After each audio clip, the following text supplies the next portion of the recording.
तर घेवडा कढी बनवलेली आहे मैत्रिणींनो, बघू शकता.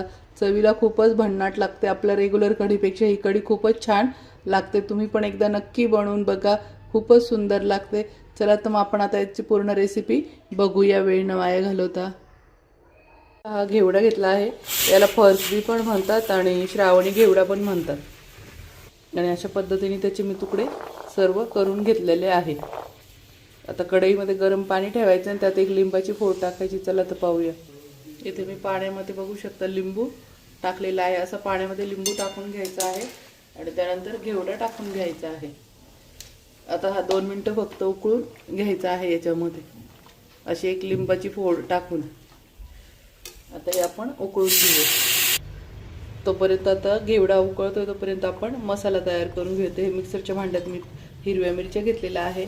त्यानंतर कढीपत्ता टाकून घ्यायचा आहे, मिक्सरला बारीक करून घेऊया. त्यानंतर कोथिंबीर टाकून घ्यायची आहे.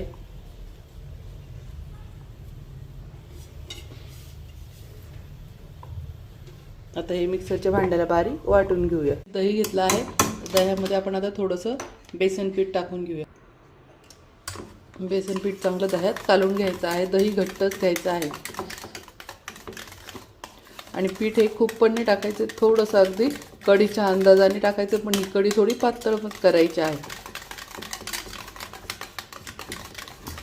चला तर मग आता आपण कढीला फोडणी देऊन घेऊया. इथे गॅसवर मस्त कढईवर ठेवले आहे. कढई पण तापली, तेल पण तापलं आहे. त्यात आपण जिरे टाकून घेऊया.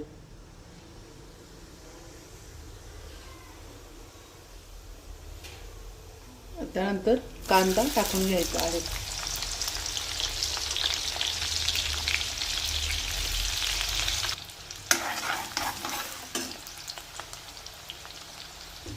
आता यामध्ये लसूण ठेचून टाकायचं आहे. इथे मी अद्रक घेतलेलं नाही, फक्त लसूण ठेचून टाकायचं आहे. आता यामध्ये आपण टोमॅटो पण टाकून घ्यायचा आहे. टोमॅटो चांगला परतून घ्यायचा आहे.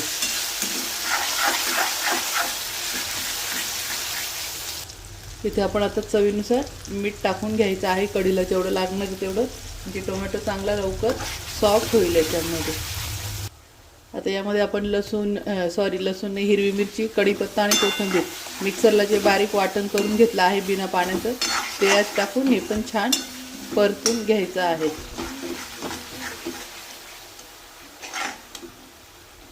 इथे हळद टाकून घ्यायची आहे. हे पण 2-3 मिनिटं चांगलं परतून घ्यायचं आहे. आता इथे मी 1 चमचा गुळाची पावडर घेतलेली आहे. तुमच्याकडे गुळाची पावडर नसेल तर तुम्ही छोटासा गुळाचा खडा पण टाकू शकता ते, आणि नको असल्यास तर स्किप करा. तर आपण दह्याचं मिश्रण ओतून घ्यायचं आहे.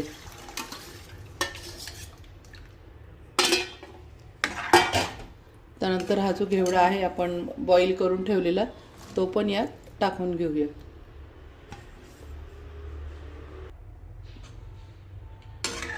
तर हे सर्व कालून घ्यायचं आहे. आणि पाणी तुम्ही तुमच्या अंदाजीनुसार टाकू शकता. ते मी इथे 1 ग्लास पाणी टाकून घेतलेलं होतं दह्याच्या याच्यामध्ये.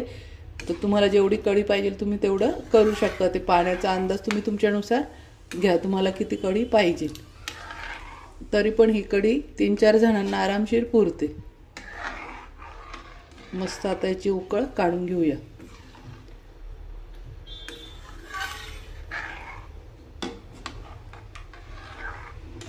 तर हे छानपैकी उकळू द्यायचं आहे. आता इथे मी तळलेला कांदा घेतलेला आहे. पाहू शकता हा तळलेला कांदा आहे. आता हा मस्त असा वरतून कुचकरून टाकायचा आहे. हा मी ऑलरेडी तयार करून ठेवत असते बिर्याणीला. त्याच्यानंतर असं काही पण बनवायचं राहिल्यावर झटपट भेटून जातं.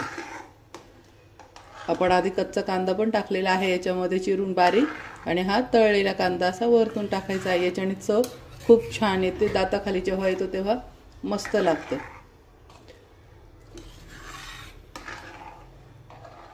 चला तर मग कढी उकळते तोपर्यंत आपण बाजूला इथे तडका पॅनमध्ये आपण तडका करून घेऊया. तडक्यासाठी मी इथे 3-4 लाल मिरच्या घेतलेल्या आहे सुक्या. मस्त आता तिथे मी तेल ठेवलं आहे. तेलामध्ये लाल मिरच्या तोडून अशा टाकलेल्या आहे. आणि मी कढीमध्ये हिंग टाकलेला नाही आहे. मी आता हिंग तडक्यामध्ये टाकून घेणार आहे. आता आपण हा तडका बनवला आहे. आता यामध्ये मस्त ओतून घ्यायचा आहे. ही झाली फ्रेंड आपली कढी, बघू शकता मस्त.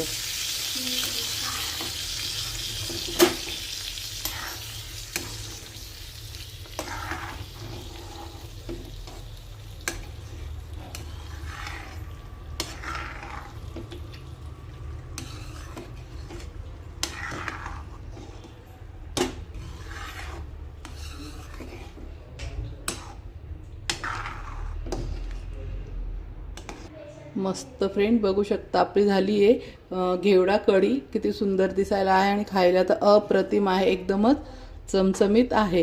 तर तुम्ही एकदा नक्की ट्राय करा आणि लाईक, कमेंट आणि शेअर करायला विसरू नका आणि सबस्क्राईब करा. आणि असेच नवीन नवीन व्हिडिओ पाहण्यासाठी आपण नंतर भेटूया. Bye bye friend. मस्त खा आणि मस्त रहा.